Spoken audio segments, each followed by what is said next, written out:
Hello guys, आपका हार्दिक स्वागत है स्टडी के ऑनलाइन प्लेटफॉर्म और आपके अपने YouTube channel school study point पे। अब तक हमने बात की और मैंने आपको बताया एक्सरसाइज नंबर जो 4.1 थी, जिसके अंदर चैप्टर 4 है अपना, वो है क्वाड्रेटिक इक्वेशन या फिर द्विघात समीकरण। मैंने आपको इसकी पूरी तरह से जानकारी दी कि जो क्वाड्रेटिक इक्वेशन है हमारा कैसे बनता है, क्या होता है इसके अंदर, क्या इसकी पावर्स तो होती हैं और कैसे निकालते हैं हम क्वाड्रेटिक इक्वेशन, कैसे उसके रूट्स निकालते हैं, ये सब जानकारी मैंने आपको अभी तक दी। और हमने इंट्रोडक्शन के साथ साथ जो अपनी एक्सरसाइज 4.1 है उसका फर्स्ट पार्ट भी कंप्लीट किया था। अब हम बात करते हैं क्वेश्चन नंबर 2 की, जिसका फर्स्ट पार्ट दिया गया है हमारे पास। कोई भी एक रेक्टेंगुलर प्लॉट है या फिर आयताकार प्लॉट है एक, जिसकी लंबाई हम मान लेते हैं x है, x मीटर, और चौड़ाई है वो y मीटर है। या फिर लेंथ या फिर लंबाई ऑफ रेक्टेंगल कितनी x मीटर, और ब्रेथ जो है ब्रेथ वो हम मान के चलते हैं y मीटर है। ठीक है। और जो इनका एरिया हमारे पास क्वेश्चन में दिया गया है, एरिया या फिर क्षेत्रफल, वो हमारे पास 528 मीटर स्क्वायर दिया गया है। यहाँ तक कोई समस्या हो तो बताइए। नहीं है?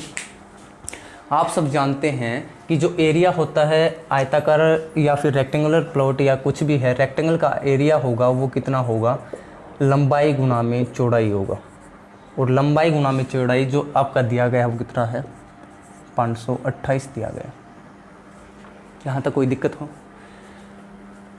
अब देखिए आगे क्वेश्चन में कहा गया है कि जो लेंथ है हमारी, लेंथ x है, वो चौड़ाई के 2 गुने से, यानी कि चौड़ाई हमारी y है, इसके 2 गुने से 1 ज़्यादा है। तो x जो लंबाई है वो कितनी निकल के आती है, 2y प्लस में 1 निकल के आती है। तो x की वैल्यू हम पुट करते हैं 2y प्लस में 1 और इंटू में y इज इक्वल टू कितनी है, 528। जब हम मल्टीप्लाई करेंगे आपस में तो 2y स्क्वायर प्लस में y माइनस का 528 इज इक्वल टू 0। ये क्या निकल के आती है, यहाँ से हमारे पास एक क्वाड्रेटिक इक्वेशन निकल के आती है। और ये क्वाड्रेटिक इक्वेशन निकाल के ही हमें क्वेश्चन को यहाँ तक छोड़ देना है। ये आपका कंप्लीट होता है इस प्रकार से क्वेश्चन। तो क्या करेंगे, जो भी हमारे पास क्वेश्चन में बातें कही गई हैं हम उनको सीधा सीधा डायरेक्ट अपनी कॉपी में या अपने बोर्ड पर रखेंगे और क्या निकाल देंगे, क्वाड्रेटिक इक्वेशन निकालने को कहा गया है, हम क्वाड्रेटिक इक्वेशन निकाल देंगे। इस प्रकार हमारा जो सेकंड पार्ट है वो दिया गया है। क्या हमारे पास 2 लगातार नंबर हैं या फिर 2 कंजिक्यूटिव पॉजिटिव और इंटीजर हैं। अगर मैं उनकी बात करूं, कंजिक्यूटिव, लेट फर्स्ट कंजिक्यूटिव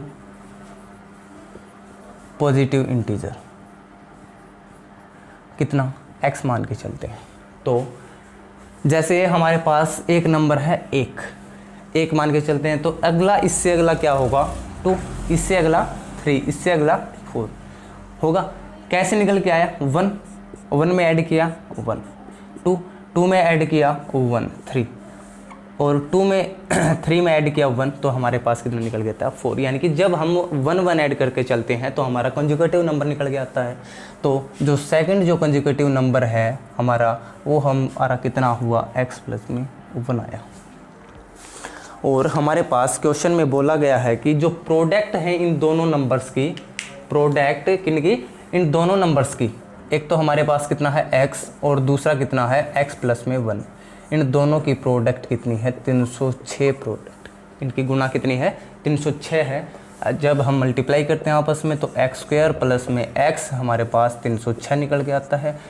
तो इस प्रकार ये हमारी क्वाड्रेटिक इक्वेशन बन जाती है, x स्क्वायर प्लस में x माइनस का 306 इज इक्वल टू 0। जब हमारी क्वाड्रेटिक इक्वेशन बन जाती है तो इक्वेशन को हम यहीं तक लाके छोड़ देंगे और हमारा सवाल है वो क्या होता है, कंप्लीट होता है यहाँ से। अब हम बात करते हैं पार्ट नंबर 3 की, जिसके अंदर एज का जिक्र किया गया है, जिसके अंदर कहा गया है रोहन है और रोहन की माँ की जो आयु, वर्तमान आयु, वो उससे 26 अधिक है। क्या है, तो हम मान के चलते हैं let present age of Rohan. Rohan की प्रेजेंट एज हम मान के चलते हैं x साल है या x ईयर है। तो उसकी मदर की जो माता है, मदर्स एज कितनी होगी, x प्लस में 26, यानी कि 26 अधिक है। रोहन की जो माँ की आयु है वो रोहन से 26 अधिक है। आगे कहा गया है कि प्रोडक्ट ऑफ देयर एज, 3 साल बाद उनकी जो एज का प्रोडक्ट है वो 360 है। कि जो इनका प्रोडक्ट है 3 साल बाद या फिर आफ्टर 3 ईयर्स, 3 साल बाद इनकी जो एज कितनी होगी, एक तो होगी x है और x कितनी है, x प्लस 26। 3 साल बाद यानी कि 3 हम क्या कर देंगे, इनमें ऐड कर देंगे, तो हमारी जो इनकी आयु है वो रोहन की x प्लस 3 निकल के आती है और x प्लस में 29 किसकी निकल के आती है, यहाँ से रोहन की माँ की आयु निकल के आती है। और इनका जो प्रोडक्ट है एज का 3 साल बाद वो कितना दिया गया हमारे पास क्वेश्चन में, वो बताया गया है कि 360 प्रोडक्ट। ओके, जब हम मल्टीप्लाई करेंगे तो x² प्लस में 3x फिर 29x प्लस में 87 इज इक्वल टू हमारे पास 360 है। अब जो x² बचा प्लस में 3x और 29x कितना हुआ, 32x, 360, ये 87 इधर प्लस का, उधर जाके माइनस का 87, या फिर x² प्लस का 32x इज इक्वल टू कितना आया, 273। और जो क्वाड्रेटिक इक्वेशन है वो निकल के आती है हमारे पास x² प्लस का 32x माइनस का 273 इज इक्वल टू 0। ये क्या निकल के आती है, क्वाड्रेटिक इक्वेशन निकल के आती है। और जब ये क्वाड्रेटिक इक्वेशन हमारी आ गई, द्विघात समीकरण हमारा निकल के आ गया, तो क्या हुआ, यहाँ तक क्वेश्चन आगे हम रोक देंगे और अपना कंप्लीट होता है ये क्वेश्चन। नेक्स्ट है वो थोड़ा आपको एक बार पढ़िए ज़रूर, एक्सरसाइज जो पार्ट हमारा आज का 4.1 का लास्ट क्वेश्चन होगा और इस वीडियो का भी आज का हमारा लास्ट क्वेश्चन होगा, जिसके अंदर बताया गया है स्पीड वगैरह के बारे में और निकालना हमें। आपको थोड़ा हार्ड लगा होगा क्वेश्चन, मैं आपको बता के चलता हूँ कि जो यूनिफॉर्म स्पीड है ट्रेन की वो हमारे पास x दी गई है और टोटल डिस्टेंस जो ट्रेवल करता है वो 480 किलोमीटर करता है। तो हम मान के चलते हैं कि लेट जो यूनिफॉर्म स्पीड है या एवरेज स्पीड हम बोलेंगे, यूनिफॉर्म जो स्पीड है, चाल है, वो हमारी कितनी है, x किलोमीटर प्रति घंटा मान के चलते हैं। ओके, तो और टोटल डिस्टेंस जो हमारे पास है, टोटल जो दूरी है, कुल दूरी, वो हमारे पास दी गई है 480 किलोमीटर। आप सभी जानते हैं कि टाइम का फार्मूला या समय का फार्मूला क्या होता है, डिस्टेंस अपॉन में स्पीड। तो जो टाइम है यहाँ से वो कितना, समय कितना निकल के आता है, समय वो आपके पास निकल के आता है। डिस्टेंस है हमारे पास 480 और एवरेज स्पीड या यूनिफॉर्म स्पीड हमारी दी गई है 480, यानी कि ये हमारा टाइम्स निकल गया है। अब क्वेश्चन में कहा गया है कि अगर जो स्पीड है वो 8 कम हो जाती है, जो स्पीड है वो कितनी कम हो जाती है, 8 कम हो जाती है, तो जो टाइम है वो 3 घंटे ज़्यादा होगा। टाइम कितना होगा, 3 घंटे ज़्यादा। जो स्पीड है x, जो एवरेज स्पीड थी हमारी वो 8 ज़्यादा हो जाती है। ये हमारे पास क्या निकल के आया, स्पीड। तो जो अपना टाइम है वो कितना होगा, 3 घंटे ज़्यादा लगता है, क्योंकि जब हमारी स्पीड कम होगी तो टाइम ज़्यादा लगेगा, और जब स्पीड है वो ज़्यादा होगी तो टाइम कम लगेगा, और स्पीड कम होगी तो टाइम हमारा लगेगा ज़्यादा। इस प्रकार जो टाइम है अलग से वो हमारा निकल के आता है कितना, 480/x जो टाइम दिया गया है, और प्लस में 8 लेस 8 कम हो जाती है, क्योंकि कम होगा तभी तो टाइम क्या होगा, इंक्रीज होगा, टाइम बढ़ेगा। इस प्रकार स्पीड हमारे पास है, टाइम हमारे पास है और डिस्टेंस हमारे पास है। आप सभी जानते हैं कि जो फार्मूला होता है किसका, टाइम इंटू में डिस्टेंस, टाइम इंटू में स्पीड, वो किसके इक्वल होती है, डिस्टेंस की। ओके, क्या करेंगे, सीधा सीधा पुट करेंगे इन इक्वेशन के अंदर।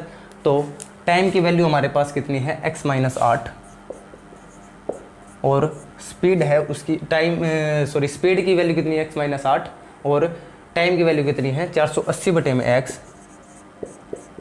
प्लस में 3 is equal to 480 distance. Multiply करेंगे 480 x बटे में x,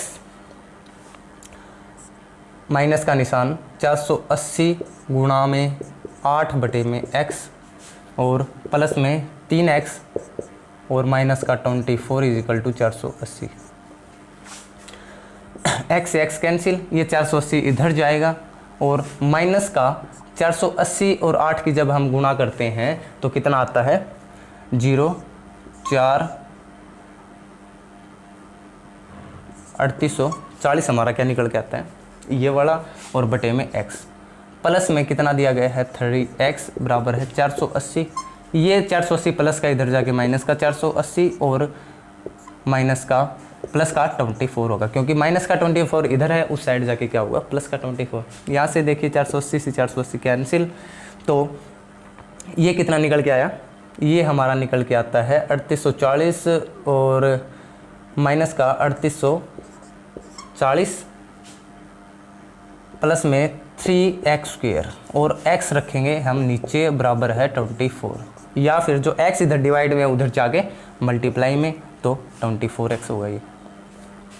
इस प्रकार हम जब क्या करते हैं 3x स्क्वायर माइनस का 3840, और जो ये इधर 24x है इधर लेके आते हैं, इसको पहले लिखेंगे 24x को, यानी कि माइनस का 24x और माइनस का 3840 बराबर है 0। तो हम क्या देखते हैं कि ये हमारे पास क्वाड्रेटिक इक्वेशन निकल के आती है। अगर ये कटते हैं आपस में, काट देते हैं, इसका और छोटा कर देते हैं, तो x स्क्वायर 3 से कटता है, प्लस माइनस का 8x और माइनस का 3 1280 बराबर है 0। तो अपनी ये जो क्वाड्रेटिक इक्वेशन है मेन, वो हमारी निकल के आती है। और इस प्रकार हमारी जो एक्सरसाइज 4.1 है वो कंप्लीट होती है। आशा करता हूँ आपको ये समझ भी आई होगी। अगर आपको वीडियो अच्छी लगे तो शेयर करें, सब्सक्राइब करें और लाइक करें, और कमेंट भी ज़रूर करें और बताइए कि आपको एक्सरसाइज कैसी लगी। Thank you.